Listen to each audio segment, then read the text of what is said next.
So at the age of 21, I called up my parents and I was like, hey, mom and dad, listen, I'm quitting my job. And my parents had a heart attack. And I was like, I'm joining something called a startup. And my parents were like, what? What issue is MEST seeking to solve or address? Yeah, I think we all know that entrepreneurship today is not leveled, right? Because I think in contexts such as Africa, it really matters who your father is. Yeah. Or where you get your backing from, or who's going to open that door for you, right? Yeah. I think MEST as a program was truly designed so that an average entrepreneur who does not have that backing can actually become successful.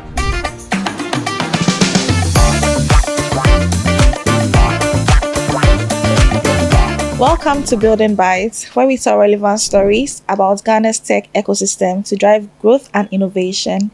This is episode 35 of our Hall of a Decade season, and this episode is brought to you by video support from the Haptel Academy. Today we host Ashwin Ravichandran. Sorry about that, I butchered your name. He's the Portfolio Advisor at MEST Africa and an ecosystem builder with over 12 years of experience navigating startup ecosystems across Africa, Asia, and the US, including a decade focused on driving impactful innovation in Africa and Asia. And before we go into the conversations, which is about the MEST Africa impact, what happened in tech, Oga? Okay, so this week on What Happened in Tech, so the MEST Africa Challenge runs up with SayTech winning 50,000 in funding. So SayTech is basically a Ghanaian company that deals in agricultural equipment, and they won the recent MEST Africa Challenge. Ashwin, you want to give us some more information about that? Yeah, so this year's MEST Africa Challenge was called Find Your Soil. Ideally, because we are starting to see trends right now that agri-tech is probably the hottest sector, given, I think, the focus on climate, given the focus on food security, and I think given the focus that West Africa has always been primarily the growing ground for a lot of crops across the world. So this year we did MEST Africa Challenge specifically around West Africa. We did it, I think, 9+ markets, if I'm not mistaken. We had over, I think, 500+ applications, out of which 20 of them pitched in the semifinals. Okay. From the 20 from the semifinals, we chose 7, which actually came towards Ghana, but only 6 were actually made it to the finale. Out of 6, we had participation from Nigeria, Ghana, Benin, and Senegal.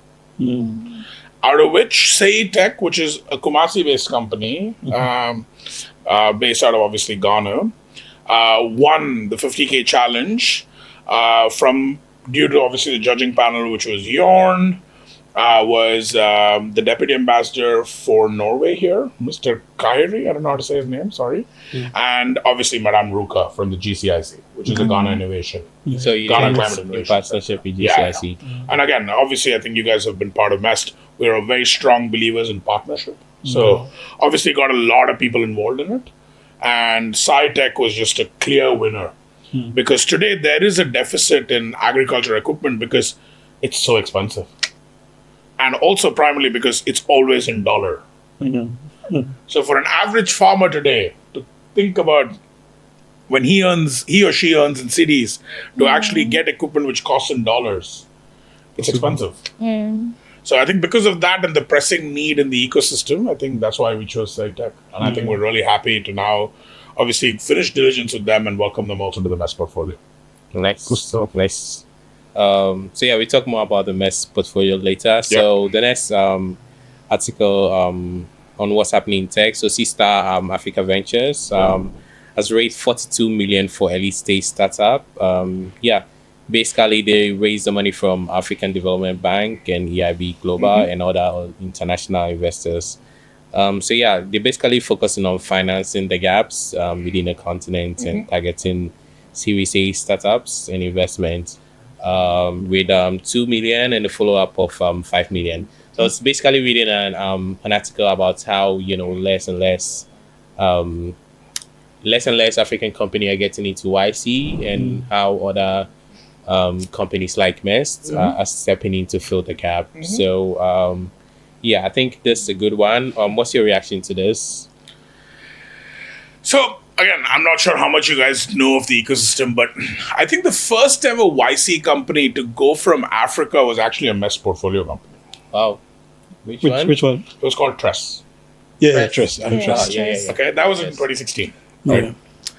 And the thing we noticed about international accelerators and incubators at that time was that they tried to take an African company with African founders, with African context, and try to inject them with international standards, international processes, and international market, let's say, context, right? It doesn't work. Yeah. Africa, and specifically, and I keep saying Africa as a country, but I'm sorry to say that, but Ghana, Nigeria, Senegal, Kenya, all these places, etc., man, they're not international. The context is cultural. Yeah. And if that cultural is not appreciated, right? Like if you ask any of the YC companies, if you ask any of them, do they talk about FX volatility? They don't. Yeah. Do they talk about inflation on the ground rising to such a level that consumers cannot afford startup services? They don't. They just talk about how you need to keep growing, what your market penetration needs to be, Growth at all costs. year-on-year growth, and how much funding you need to raise. And also the context of African funding also, I think we've gone through now, I think 2 cycles. I think the first cycle was between 2016 to 2019. Then COVID basically that year stopped. Then you saw the other cycle from 21 to 2022, and then you can see we're currently in the worst funding winter possible for African startups. Right? Like funding has dropped by almost 80% on average across board. If you look at, I think, Big Deal, or if you look at any of the other startups. So again, MEST has been there for a long time. I think SeedStars also tried their own incubator and accelerator. I think Techstars tried a very noble attempt to come onto ground and actually start their own incubator and accelerator. They left. Yeah, they left, Yeah. right? Because international organization, they're not looking at they're looking at the returns, and they're looking at like all of these things happening. But it doesn't necessarily happen, right?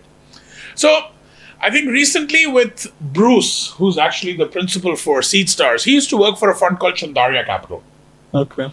So Bruce Lele is a dear friend, and I've known him for almost about 5-6 years now. He used to work at Chandaria, where Chandaria was one of the early, I wouldn't say pre-seed, but more around like seed funding vehicles in East Africa.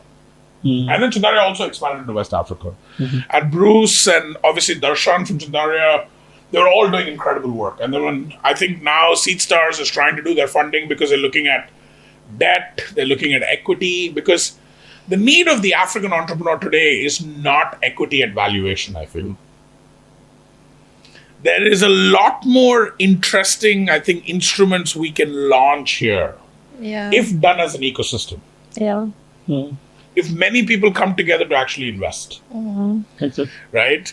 And again, I think YC and 500 and all these things, they're incredible communities. Don't mistake me. I have friends who've gone through it. I have very, very close, one of my close family members went through it. And what they appreciate is not what YC taught them, but the people around them. Right? And I think now with local incubators and accelerators starting, you can see the local people emerging. Right? You can see, like, wouldn't you want to have a Desmond sitting here right now? Desmond started in 2017, Complete Farmer CEO. And today he's one of, I would probably say, one of the most successful agri-tech companies on the continent. True. Right? Look at Yflix, 2x corporate boys figuring out a way to get 3.5 million subscribers in 2.5 years of their traction. Because they know the game. They understand the game. But they grew up here. They were raised here. They understand the difficulties, but they also understand how to grow the market, right? So I think those are what I think the local incubators and accelerators will give, is those really smart community leaders who can help younger entrepreneurs, I think, rise faster, and who can help older and bulkier entrepreneurs move faster. Nice. So the last topic will be Ghana's Spotify rap. We do that and we look at our rap as well. So yeah, interestingly, Accra, Kumasi, and Wa lead the charge in driving Ghana's music culture. Wow. Did you say wow? Yeah. Yeah, Wow. I know. That's a cool one. I didn't expect that. Yeah, I did not expect that too. Northeast, wow. Yeah, so Spotify review it's an hour app where it summarizes users' listening habits on the platform. So Ghana's 2024 Spotify rap celebrates a striking 93% of the streams dedicated to local talents. Yeah, That's great. yeah. And underscoring Ghana's profound love for music and roots while embracing global sound. So yeah, basically that's it. Yeah, so what do you guys think about it? And I think we can delve into our rap as well. I think it's like one of the first times that you're seeing local arts chatting in terms of top 10. Initially, when you just visit the top 10, just think, Nigerian are we in artists. Ghana or are we in Nigeria Right. or somewhere else? I think it's a good thing that we are starting to really consume our own music. Yeah. Yeah, and I totally agree with you, Yao. I love the fact that art in Ghana is very well appreciated because we have a lot of talented people, and we've seen it in the trends that entertainment ideas or tech products do well in the country. And so, I mean, for entrepreneurs who are thinking about creating in the creative space, they can also look at how they can innovate in the music industry, because there's a real opportunity there from the Spotify rap that we saw. Yeah. Okay, so Building Bytes rap for YouTube, we averaging 400 views per videos. You guys should subscribe. Help us change it. Yeah, let's get Like, it out there. subscribe, share. Spotify is 75% retention. Follower growth is like 682%. I mean, that's some good growth. Let's take it even higher. Average rating is 5-star. Listeners from 22 countries. That's great. Ghana is our top country, and our top episode, I mean, undoubtedly is the growth story with Alex Bram, CEO of Optel. The most streamed episode. Yes, the most streamed on Spotify. So yeah, that was our wrap for the year. We're looking to do more next year, I guess. We're also number one on a number of people's podcasts. Their podcast top. Yeah, some of you shared your screenshots with us, and we love that you're listening on Building Bytes to get industry insights into the tech ecosystem in Ghana. So yeah, I mean, if you're on top of your list, just take a screenshot and tag us. Hashtag Building Bytes. Tag us on all social media platform. Let's celebrate that with you. So yeah, that's it for what's happening in tech. It's brought to you by Tech Library. Visit techlibrary.com for more articles and also for previous episodes of Building Bytes. Great. Thank you very much, Poga. So we are delving deep into our topic for today, which is the MEST Africa impact. Like I mentioned earlier, I have his portfolio here, but I would like him to introduce himself. Sure. Ashwin, tell us about your journey into the African ecosystem. How did you get here? Yeah, I think that's a long. I think it's a story which many people have asked, and I don't think even I know how it happened. So just a little bit about myself. I'm a 90s kid. Was born in India, in the capital of India called New Delhi. Okay. My parents are from the south, so they're from a state called Tamil Nadu. So if I'm to describe India to you, the south is basically more service oriented. So all of the typical CEOs you see of the big companies, they're all from the south. Like Sundar Pichai is actually an alumni from the same school I went to. Interesting. Okay, and they all end up basically going Sundar abroad. Pichai, Microsoft. No, CEO. Oh, no, Google. Satya Nadella. Oh, okay. Microsoft. Okay, sure. But Sundar Pichai is from basically from my school. But essentially, what the South Indians basically have is high amounts of respect for education, very similar to Ghana. We only know 4 careers, just like how a Ghanaian mother tries to push you into 4 careers, which is engineer, lawyer, accountant, right? And a Excellent. doctor, right? And that's typically also how an South Indian mother puts up to you. But being born in the North is very much entrepreneurial. So at a young age, I was obviously raised with the mentality of being South Indian, but also was brought up in a society where all I could see was entrepreneurs around.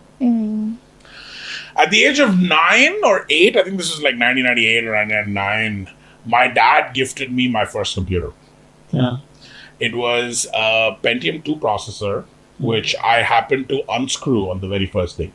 And basically take out all the chipsets and keep them. And my dad was obviously like not very happy with that. But at that point, I realized that I really want to be involved in computers, electronics, and stuff like that. Then we moved to the South. I started going to a very, very, I would say, religious school with high focus on education. Like if you weren't in the top 95 percentile, yeah, they would send a letter home, right? And luckily for me, like school was never a problem. Luckily, the school gave me a lot of opportunities. So at the age of 13, I got to represent India in Indian International Robotics Olympiad. So I started building robots at the age of 13. And that really brought about my interest in like, I think just computer science, electronics, and also very early stage AI. Okay. So I went to university in India again, in the South, typically at a school where almost all of my classmates went on to their masters either in the US or in the UK. Okay. I think 88% of my classmates went abroad to do their masters, versus the 12% of us went on for jobs and stuff like that. So basically did my bachelor's in computer science, learned, I would say, probably a lot about how not to do, I think, computer science in the real world. I think theory-based computer science, and I think Ghana is a very good example of it. I recently learned that University of Ghana is still teaching Java, which is phenomenal. It's such an outdated language, but India also very much like that. They were teaching us C#. I'm not sure if you guys know of a language, but It's a product of yeah. system. So I basically was writing C# code. Then I basically joined a company called Honeywell. I don't know if you guys know Honeywell. So Honeywell is a company which basically designs aeroplanes Interesting. and also designs electrical switches Okay. and thermometers and radio stats and everything. Basically, all components which go into anything which is electrical. Right. Surprisingly, I was only able to keep that job for only about 3 months. Why? Yeah, corporate thing was not my thing. To get up in the morning and wear a shirt and pant and shoes and go to work necessarily was not inspirational to me. So at the age of 21, I called up my parents and I was like, hey, mom and dad, listen, I'm quitting my job. And my parents had a heart attack. And I was like, I'm joining something called a startup. And my parents were like, what? And this is in 2011. Like, no one knew startups at that time. Yeah. I don't know if you guys are too young, but that was the time when one of the recessions was ending. So 2008, when Lehman Brothers crashed, Yeah. between 2009 and 2011, there was a recession. And recession obviously brings about the need for survival. And that's how the startup industry started in India in 2010. Because a lot of engineers, a lot of product managers, and a lot of smart people were laid off their jobs. So they all came back with dollars to India, and they basically started the startup industry. So that time you would see people investing angel tickets. $1,000. They used to put angel tickets. But at that point, $1,000 is a lot of money in India. I think $1,000 in Ghana today also is a lot of money. Like if a good company can probably do 2 months of burn with that, if you're actually being smart about it. 2 months. Like I don't say 5 months. It's 2 months, right? So my first company which I joined was actually tackling a problem which came out of recession, which was that HR companies would basically get 100,000 applications for a job. Yeah. It's a very much like, I don't know if you should try to get the CEO of Jobberman and he'll tell you that I think some X amount of applications of Jobberman are all trash.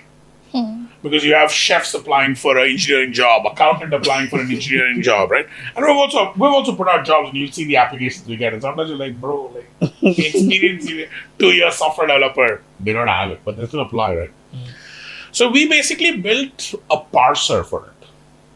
So if people would apply with their doc files and their PDFs, we would basically parse those files and then recommend to an HR based on keywords the profiles which are matching. So we're basically doing early stage keyword matching, right? Went on really well. We got acquired by a bigger company called Genpact, which one of our MEST alumni actually works at, Samuel Darko. And the founder at that time sold it, so we made some cash. We were really happy. Then I went and joined my second startup, which was a food delivery startup, hyperlocal. Because obviously, as you know, India is an extremely populated country and population density is also extremely high. So went into that for a bit. That was also a success. Someone acquired us. So we got some money out of it. And then my third, fourth startups were both failures. Like I joined them, I started them, and I failed them. After a point, I was like, I'm burnt out. I don't know what to do anymore. So I went to actually an educational program called the Young India Fellowship, where I don't know how many people apply, but 100 people get into the program every year. We had 64 females and 36 men in that program, in my batch. And it's like a MEST type experience, by the way. So you're all put in one hostel. And then basically it's like a reality show, right? You suspect that all the cameras are running, someone's recording you, and you think it's a social experiment. And trust me, it was a social experiment. Because my roommate who they paired me with was 100% opposite to me. I'm a massive social extrovert, loud, very, very, rambunctious, slightly boisterous. And my roommate was extremely introverted, very quiet. And, we've been friends for ever since. I'm actually going to his wedding next week. So I'm very happy for him. But yeah, it was a very interesting experience. And at that time, what I realized was that we were working in a program in what I would probably call like the Niger of India. Okay. So it's a state called Bihar. So I went there. We ran a school for a while there. Learned a lot about doing bottom level impact and building it up. We also obviously connected Google Classrooms, made it a very tech-friendly school.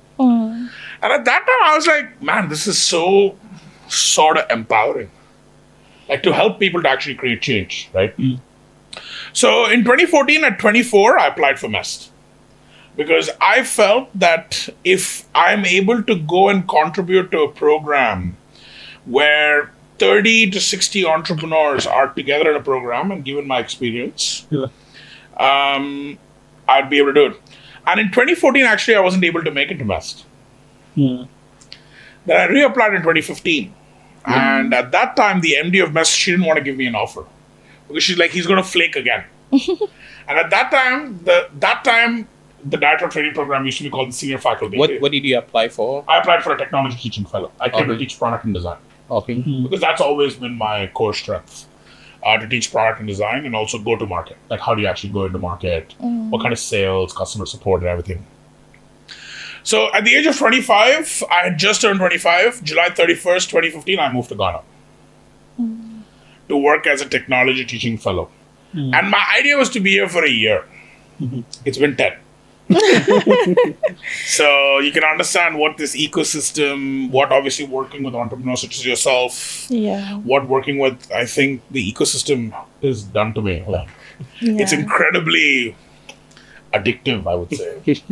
And it's very, very fulfilling as well. We love that it's fulfilling. Yeah. I get up every morning. Like I have no complaints about getting up, like sleeping 5 hours a day. And I'm tired as hell right now, but I will get up tomorrow morning at 7. It's 5:30, go to work at 7 and still crush it tomorrow.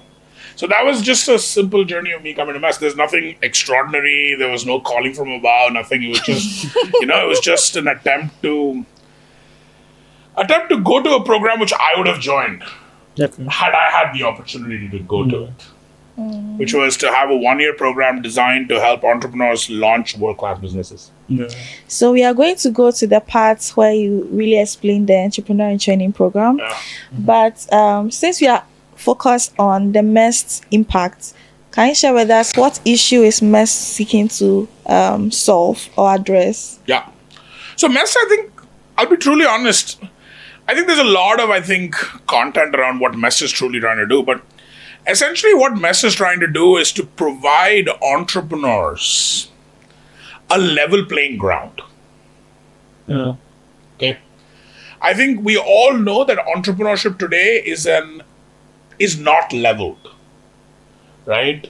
Because I think in contexts such as Africa, it really matters who your father is, or where you get your backing from, or who's going to open that door for you, right? Yeah. I think MEST as a program was truly designed so that an average entrepreneur who does not have that backing Yeah. can actually become successful. So at MEST, we have this saying, which is that we truly believe that talent is universal, which means that every single person in this room today or every single person in this ecosystem today is uniquely talented. And you might be really good at, scrubbing the dishes. That's fine. That's your talent. We accept it. Or you might be really good at writing AI code, which is also phenomenal, right? But what we really wanted to do was give people a chance to go to the opportunity on a level. With people from different backgrounds, with people from different experiences, with people with different resources. Just create a platform where people can go and attempt it in a level playing field. Right? So I think that's the first premise. The second premise, which we truly believe in, is the fact that we truly believe that an African is going to solve an African's problems. True.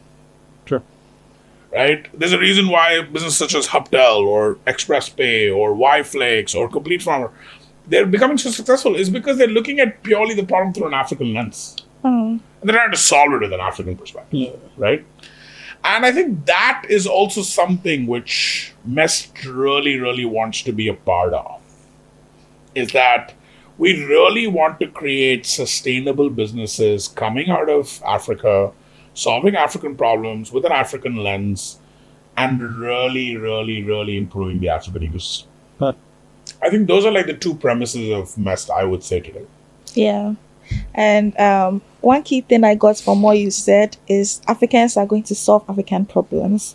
And for young people, this is your cue to take up some of the challenges that you are faced with and look through the opportunities in it and build products that solve those problems.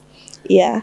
So moving on, I just want to ask you, because you talked about your growing up experience. You grew up in a country, or you grew up in the north where you've been working with entrepreneurs. How has it been different working with entrepreneurs here in Ghana? Can you shed more light into your experience so far?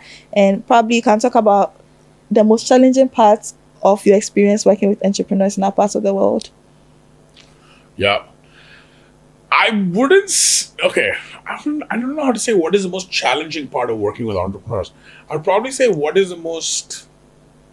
Let's come back to that question a little bit later, because I don't want to say it in that way. But I think my experience of working with I think Ghanaian entrepreneurs or African entrepreneurs is very much similar to working with Indian entrepreneurs. They're stubborn, extremely determined, and sometimes blindsided. Right? I don't think any of these things are a negative quality. I think all three things are a very positive quality. Right? I also think, particularly in Ghana, what has been probably, I think, limiting is the fact that an average Ghanaian thinks that there is going to be some unknown risk coming their way, and that's why sometimes they slow down. I don't know how to explain it, but so for example, I'll give you an example. Yeah. Like Complete Farmer, we basically we grow a shit ton of maize. Okay, we aggregate also a shit ton of maize. Guess what happened to us when the government announced a ban on export of maize? Okay. Did they stop exporting? No. They did not. No. So, we took the produce over to Togo and exported it to Togo. Right? And then we also applied for an exemption to the Ministry of Agriculture. But, man, we have orders of 1,000 metric tons going out. Yeah. That's fulfilled. It has to be fulfilled. Yeah. Right?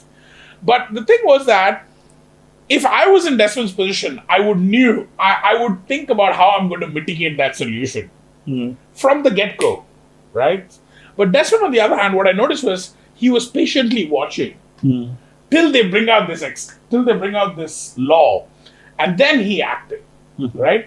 So that's why I said it's limiting, but it's not a negative trait. Okay.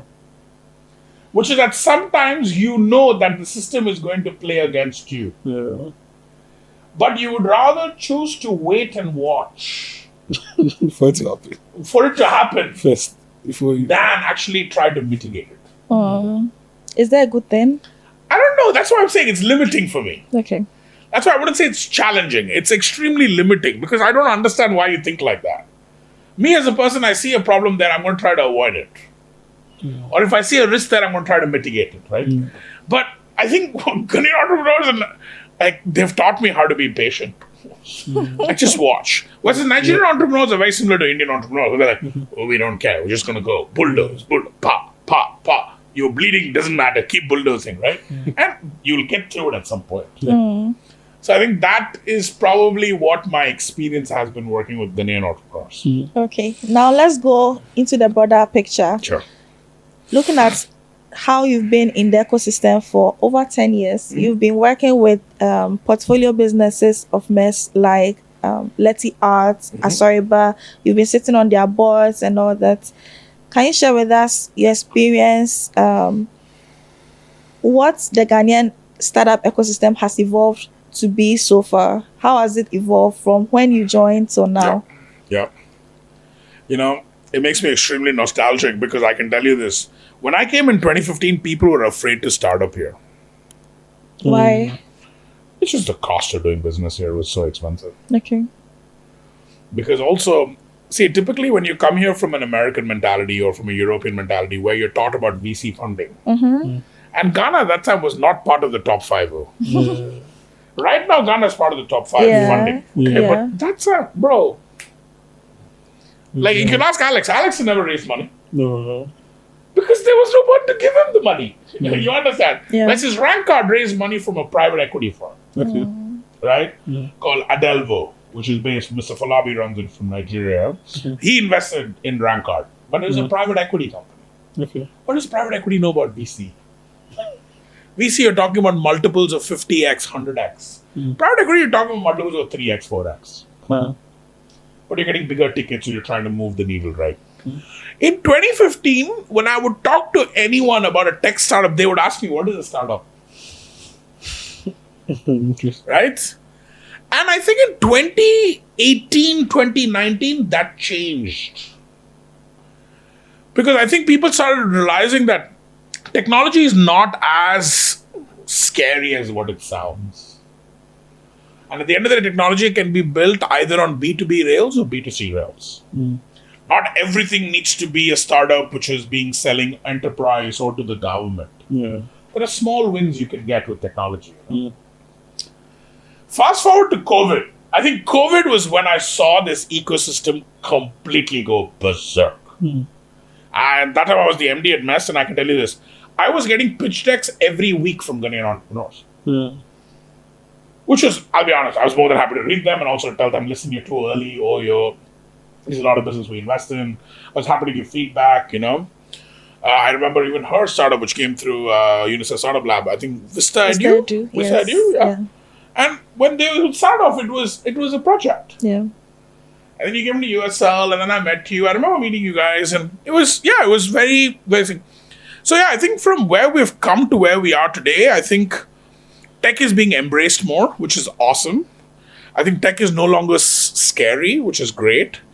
I think people have also figured out that there is ways to make money in technology, which doesn't need to be product oriented. Like, I think a lot of people who make money in technology today are service oriented. Yeah. Yes? Yeah.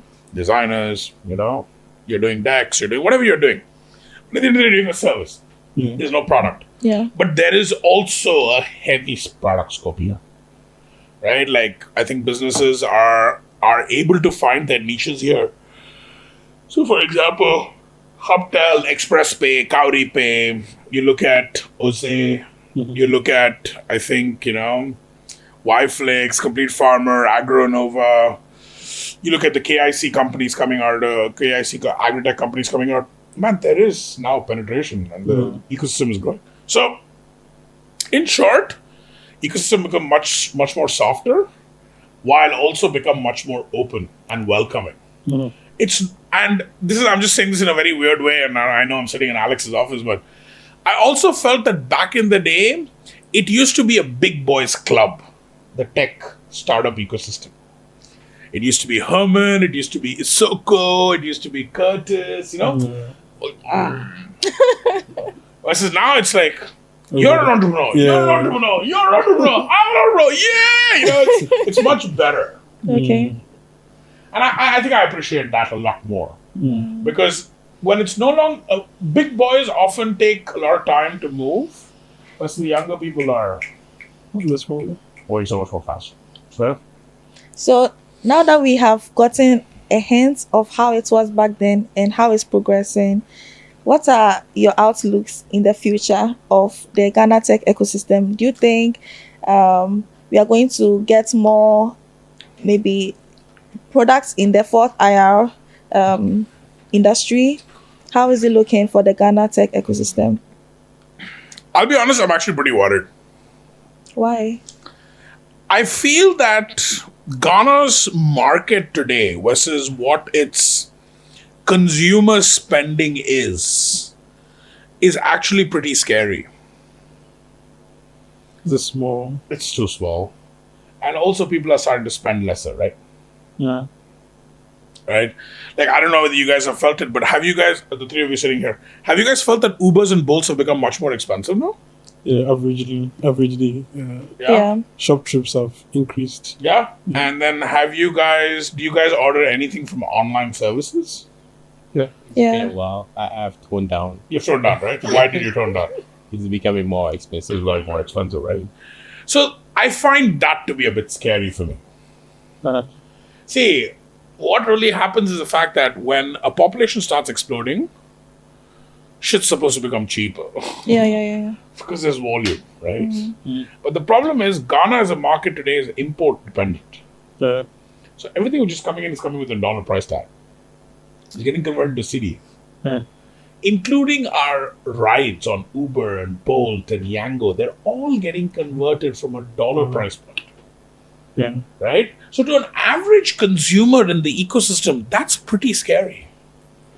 Till our natural production here starts to improve, B2C, I feel, will always be siloed.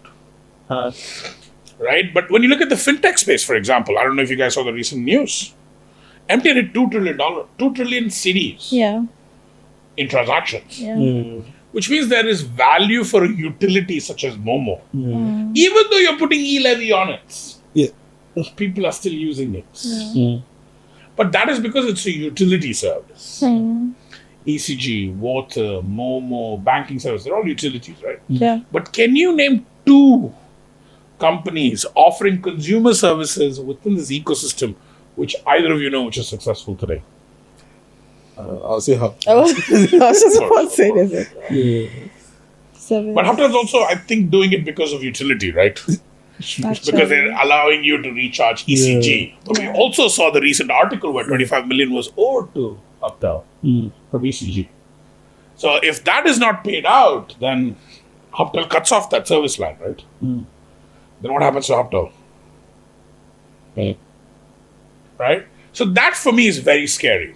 Versus what for me is really promising here is the B2B space. I think a lot of people here, and this is where also you need to understand that the rise of micro-entrepreneurship and the rise of SME entrepreneurs and, like how they say this, they say that all women in Ghana are entrepreneurs, which I think is actually very true. They hustle, they have some side gig, they're involved in some trade, right? When you offer services to such people who are both businesses and consumers, the value is impeccable.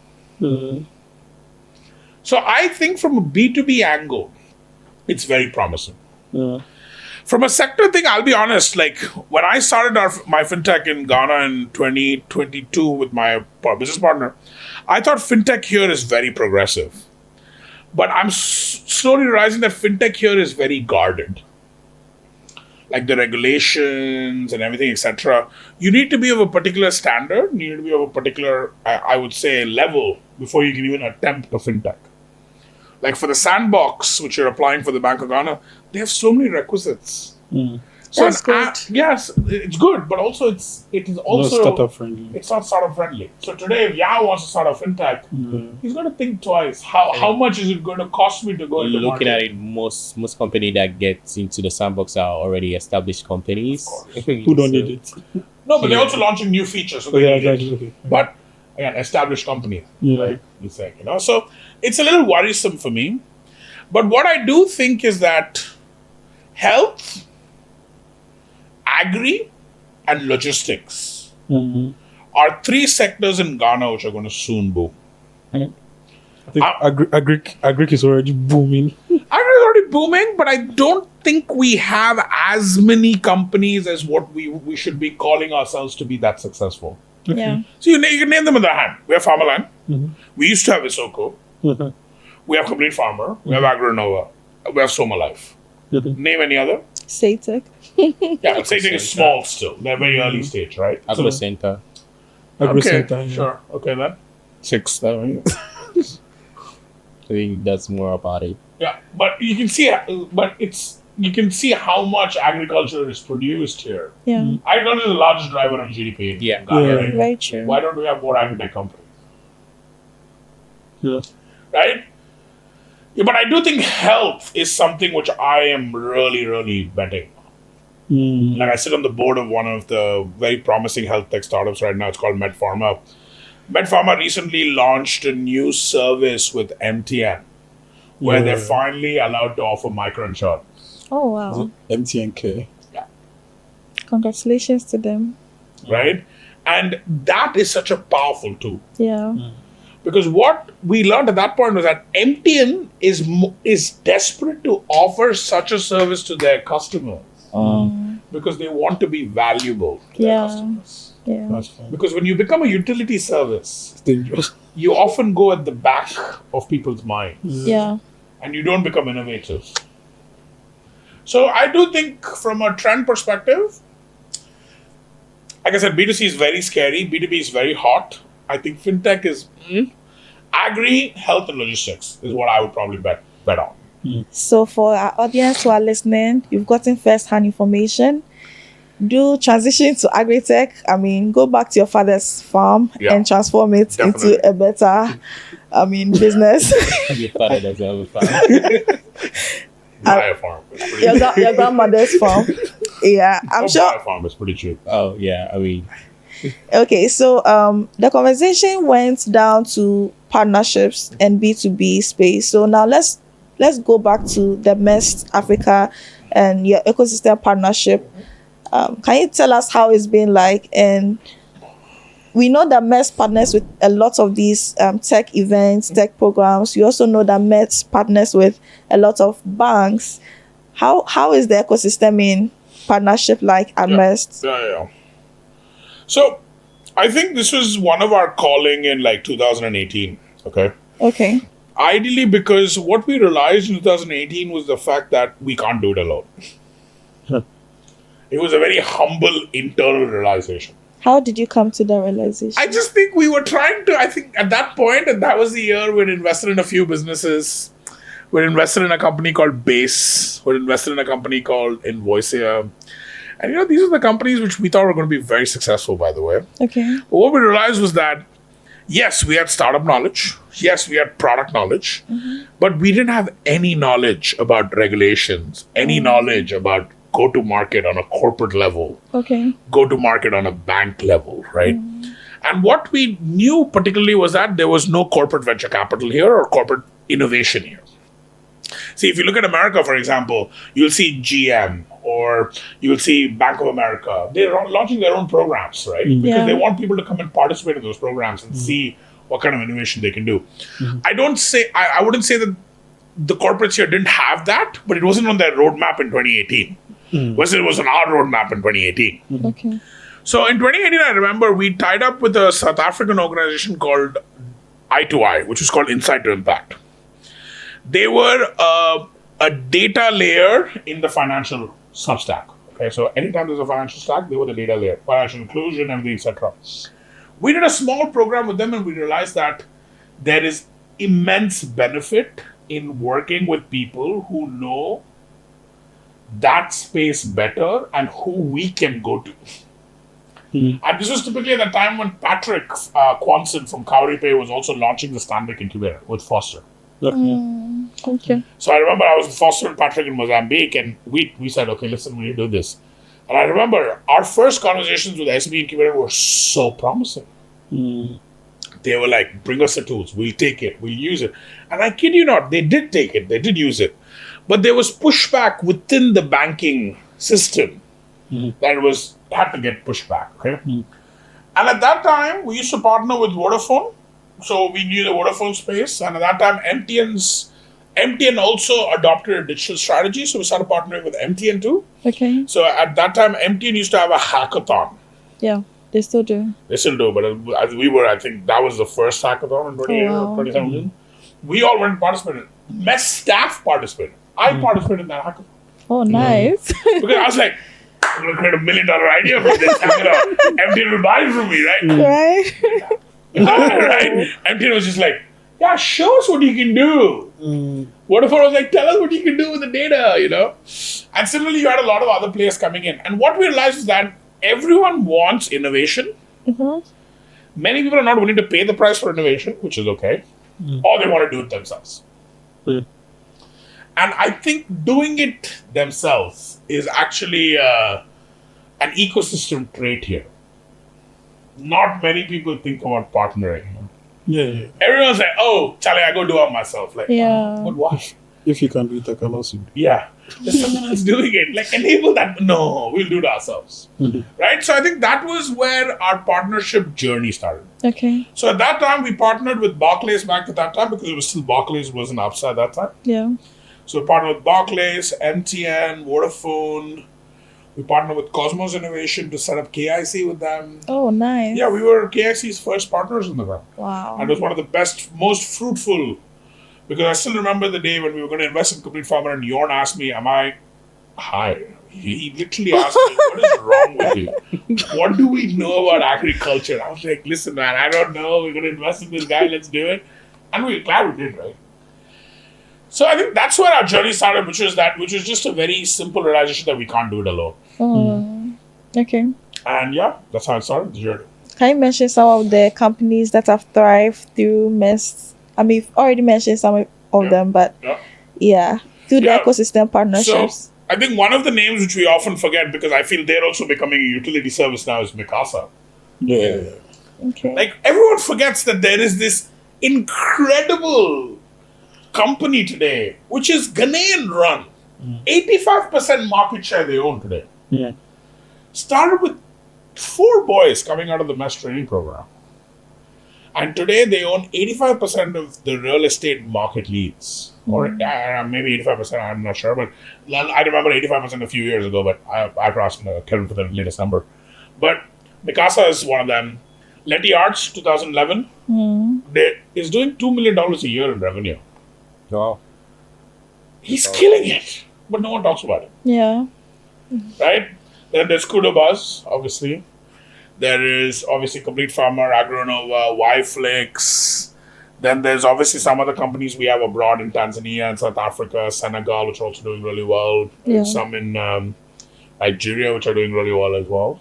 So yeah, I think if I was to say, probably Mikasa, Letty, Kurobuzz, Complete Farmer, Agronova, Yflix, Smile Identity, OK High, There are lots. Tendo, Yeah. Shopper, which recently Tendo and Shopper got acquired. Yeah. Then, yeah, there's a lot. Yeah, they are. I need to open my playbook and I need to open the portfolio book to actually see, but it's quite a bit. And I'm really happy to say that we've supported these people through a lot and through thick and thin, and we will continue to support them. Yeah, we are glad that we always receive MEST support, and I'm very excited about your partnership with MasterCard. Yeah. Yes, for the EdTech. Yeah. Yeah, the EdTech, because I'm just excited about that. About that. So I think you guys did a graduation sort of. Yeah. Right. So when I saw the photo of the folks who were there, I was like, EdTech fellowship. all these people are EdTech related in Ghana. It feels like there's an industry. There is. There is. There is. Yeah. And also, I think this is one of the reasons why I think that's why I said I'm very afraid of the B2C market, because the B2C market here is very siloed. See, if I'm an edtech entrepreneur today and I want to get someone, let's say, my services, and they can't afford it, I should be speaking to a fintech player, right? Right? And the fintech player will then speak to a logistics player who can then give the education content. But no one's speaking to anyone. Everyone's just talking about how people can't afford their services. Okay. So there's no collaboration. So yeah, I think there is so much potential in all the value chains here, man. That's true. But it's all very siloed. Agri is agri. Name 2 companies in agri which you think have collaborated with fintech partners on the ground. Maybe Grow For Me, MTN. Yeah, but they're not a fintech partner, right? I'm talking about Grow For Me. It has partnered with a local fintech player. MTN's a corporate. Okay. Right? And similarly with edtech companies, which ones do you know who have partnered with fintech solutions which can offer like loans? Instead of taking a loan, can you take a loan to buy an educational product? No. Why aren't people thinking about that? What can we do about that? I mean, as an ecosystem. I think what we need to do is very intentional based. Like, I think we need to start, I would probably say get onto a design thinking exercise or some sort of like a design board, design jam. Get the top players from wherever, get Alex from Hubtel, see if he can sell education on this e-commerce platform, or you start looking at different players and start seeing what they can do together, right? So I think you need to sort of do like an ecosystem bridging exercise. And we will be doing that next year at MEST. Oh. That's one of the things which I really want to do. Then please hold on. We are going to go to that conversation very soon. Okay, but But let's go to the Entrepreneur in Training program, which all 3 of us have been beneficiaries of. So this program has evolved, right? And this year we have seen that it's going to evolve into a more inclusive program, which I know you're going to talk about. So tell us about the program, and then tell us. Why are you laughing? because I'm not allowed to tell you about the new program. That's a job. But yeah, I can give you hints. Okay. So I'll give you hints. what's the program about? Okay, so 2008, MEST started a 2-year program, okay? Because it just wanted to keep aspiring entrepreneurs in a safe space. 2015, we made a pivot. We made it a 1-year program because at that time, the need was to bring out many solutions into the market. Okay, because so the transition was that from 2008 to 2015, the ecosystem was getting ready. It was getting more hungry. Like, give us more, give us more. And what we realized after that was that the funding, I think, dynamics in the ecosystem slightly screwed up the ecosystem.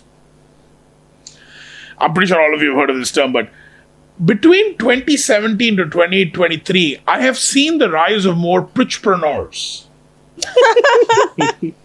Say it for the people at the back. Yeah. So I've seen the rise of more pitchpreneurs than actually entrepreneurs. Yeah, that's very Right? true. Because what I realized was that the 1 year in the training program, people are, yes, learning a lot, but people are still not, and this is, I don't want to say it in a very bad way, but there needs to be a bit of fear in your stomach, which makes you survive. The fact that you might run out of funding or the fact that you don't have product market fit should keep you up at night. It kept me up at night with Spark. Like, that's why I lost so much hair, But it has to keep you up at night. So the new program which we're designing, which I think we took a break during COVID as well. And after COVID, we also tried a few things which you guys were all part of. Yeah. We tried to make it a bit more local, tried to add a bit more of the ecosystem flavor, tried to expose you guys to programs early. I think what we realize right now is the fact that we need to change the training program to bring out more sustainable startups. And when I say sustainable, I'm not talking about, oh my God, we need to be eco-friendly and shit like that. None of that. But it's more about, here's a product. We know it'll work. Yeah. From between day 0 to day 30, we can generate revenue and we can sustain revenue. So the new program is going to be heavily focused on getting, I would say, a mix of caliber of experienced people Okay. with newbies. Like, for example, I think you were experienced, you were mid-range, I think when you joined, you were fresh. Right? But that's what made this sweet. Right? But imagine us putting you now in a more of a, for the lack of a word, a gas chamber experience where you need to survive for 6 months. Because let's be really honest, 1 year at MEST gets a bit comfortable. It does. People become a bit lazy. You know, Yao didn't have a stomach when he came back. You know, but it gets you a little comfortable. But what we want to change right now is to create that, like that punch. Some sense of agency. Some sense of urgency. That's the right way to say it. So that's why it's going to be a 6 months. I didn't say it's a 6-month program. He actually said it. Okay, but in 6 months we will know that, but then it's not a 6-month program. Okay. Okay. The point is that it'll still be a 1-year program because that's, I think, our thing. But we will be able to get you guys to start doing stuff earlier. Okay. Okay. Yeah, I think for all those who have been part of the program, they're excited about this because yes, it actually gets stressful at some point. You know, the fatigue just sets in, and then you just get relaxed. But I love this, and I really hope that if you are listening and you are watching, you would want to anticipate how the program is going to evolve. So after entrepreneurs are trained in the program, they get funded and they enter into the MEST portfolio, the MEST portfolio. So can you tell us about what makes up the MEST portfolio team, and then what entrepreneurs in the portfolio should expect when they go into the portfolio team? Yeah. I think we're also talking about changing the way we, I think, support our portfolio companies as well. Okay. Because I think we've gone up and down that. So when I joined MEST in 2015 in July, in 2017 January, I became the incubator manager for the Accra incubator. At that time, a lot of our investments were based here, right? And then slowly I became the director of all the overall portfolio and stuff. So initially how we started was that we were basically your co-founders. Interesting. Then we became some sort of a support. So we became sort of advisory. Okay. Then in 2018, I bought back the co-founders support. Because I truly believe that if you really want to, I think, change an entrepreneur's perspective or really get them to scale, you need to be involved in the game with them. Yeah. You can't be sitting on the side court like a coach and shouting, hey, pass the ball. No, you have to be there and say, okay, bro, pass the ball to me or pass the ball back to them, you know. Versus, I think COVID, what really taught us in COVID was the fact that we don't need to support them as much, but we do need to support them in a few spaces. Like, for example, I would say the biggest thing to be there for an entrepreneur is the soft space. It's What's not the soft space? I'm burnt out. Okay. I don't know how to manage team dynamics. Okay. My lead developer is doing a side hustle. My sales guy, recently I caught him stealing the commission. And these are problems we face in the MEST portfolio, by the way. That's why I'm just saying them so openly. But to support them in the soft side seemed more interesting. And post-COVID, which is what I think I have realized, is that businesses really need support in raising money, man. But only if they've hit product market fit and they've achieved a certain sense of revenue.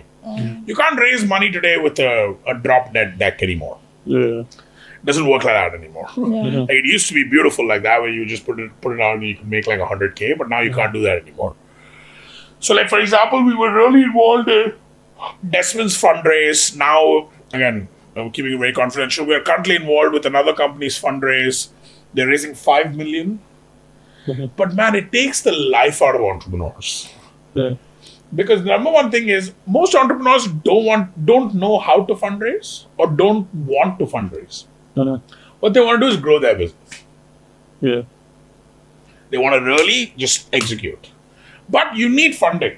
Yeah. Sure. So we're thinking also about like how we can come across. So Currently, the MEST portfolio is a three member strong team. Kudos to Abena and Daniel, obviously, and to myself. But the three of us basically today are a 360-degree support to any of our founders. Okay.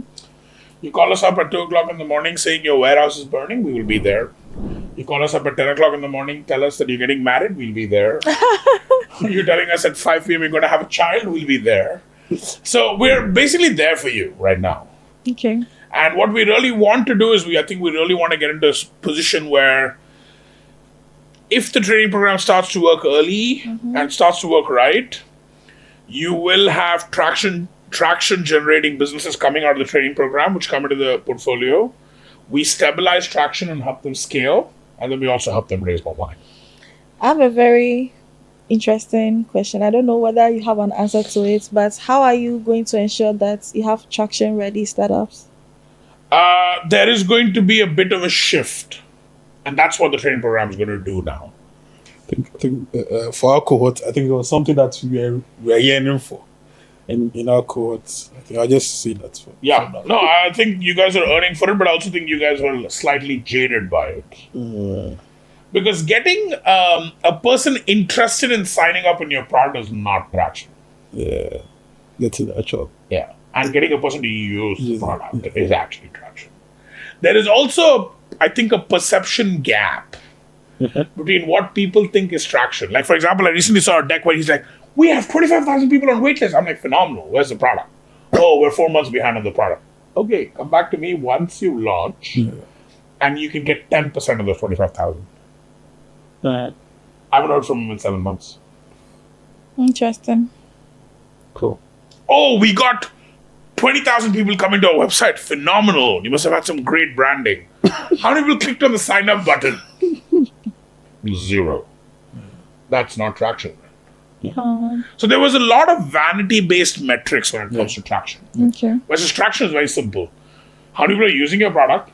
How many people are actually paying for your product? And how many people will actually recommend your product? Yeah. 3 simple. You keep these 3 simple lenses on traction, you'll have all your answers. All right. So you've touched a bit on this, but as we end, can you share with us what's up next for MEST Africa? And then I think we should do Spark. Spark before. Sorry. okay. All right. So before we can talk do the about learnings For sure. yeah. Yeah, so I think Spark was a very humbling journey for me. So I don't know how much you guys know of my co-founder. So my co-founder is this guy called Michael Costa, one of the best people I've actually worked with in my life. Very, very cutthroat, very driven on a simple pillar, which is financial inclusion. Okay?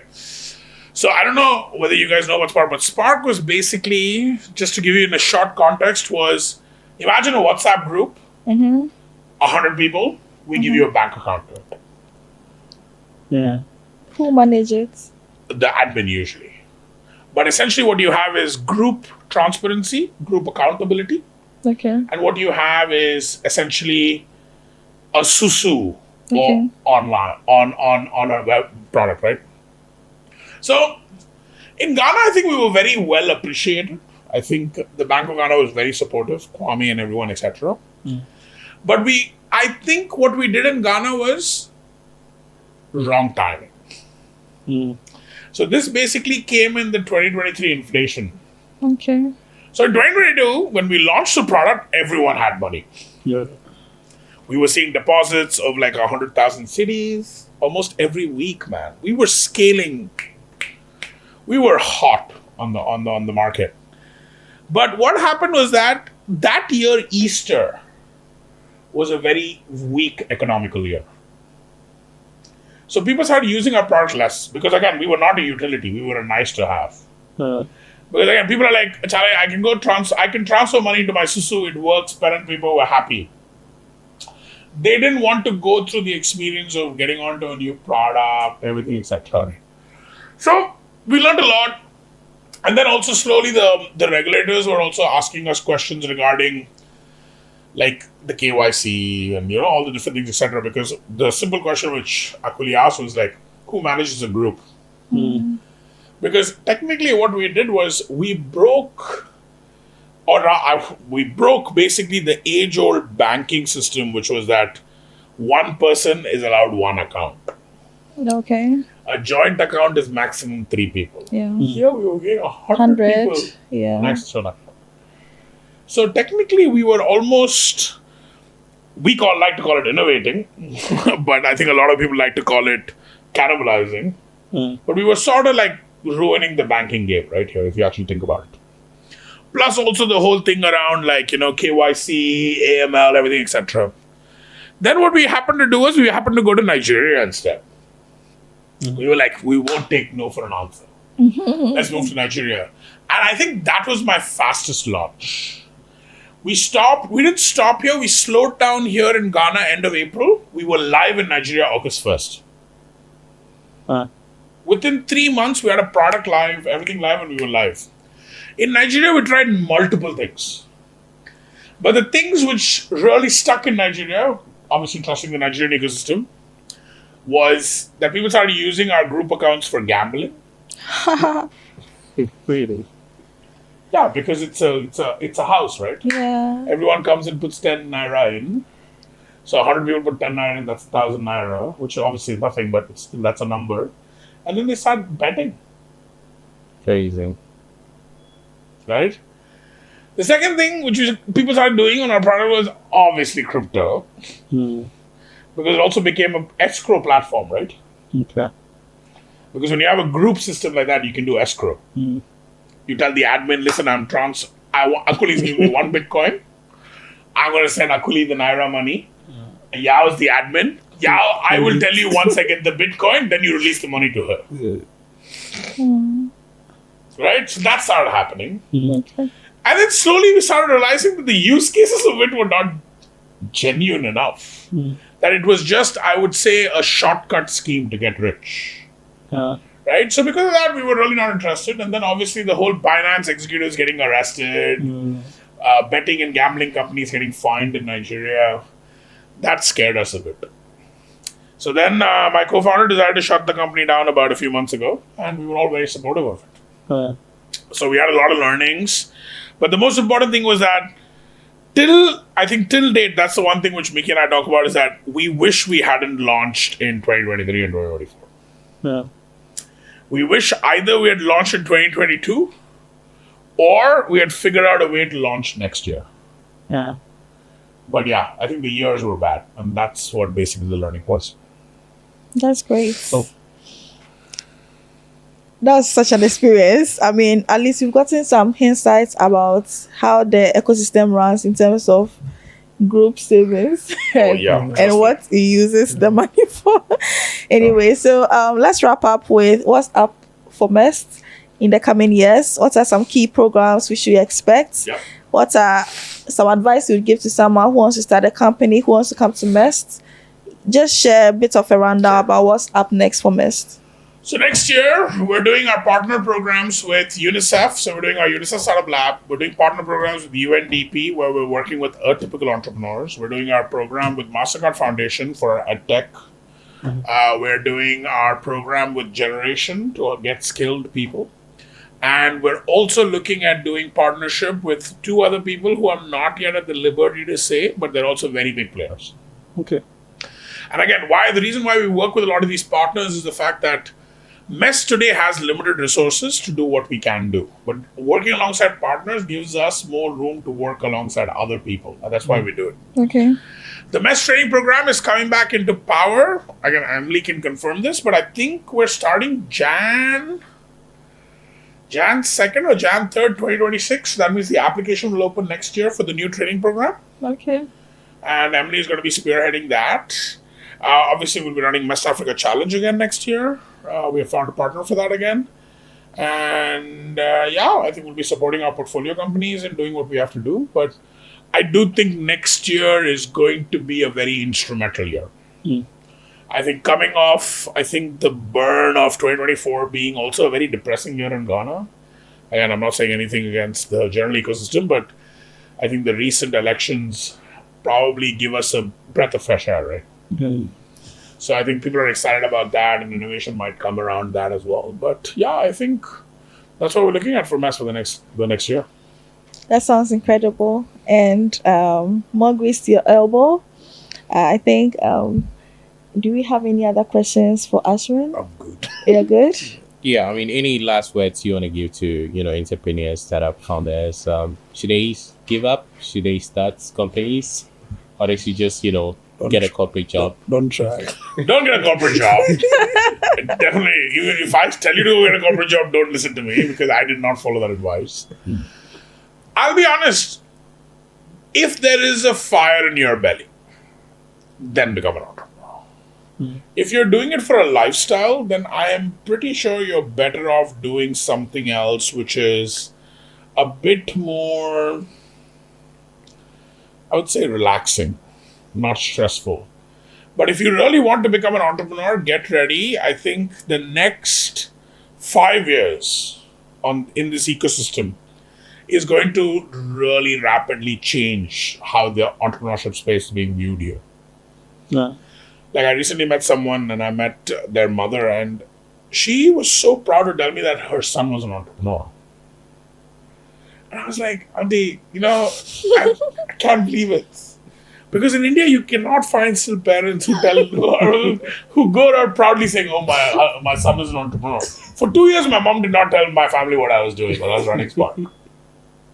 Like she's like, "Yeah, he has his own company," but they weren't saying it like that. So, I think if there's a fire in your belly and you really want to succeed against all odds, then start a company.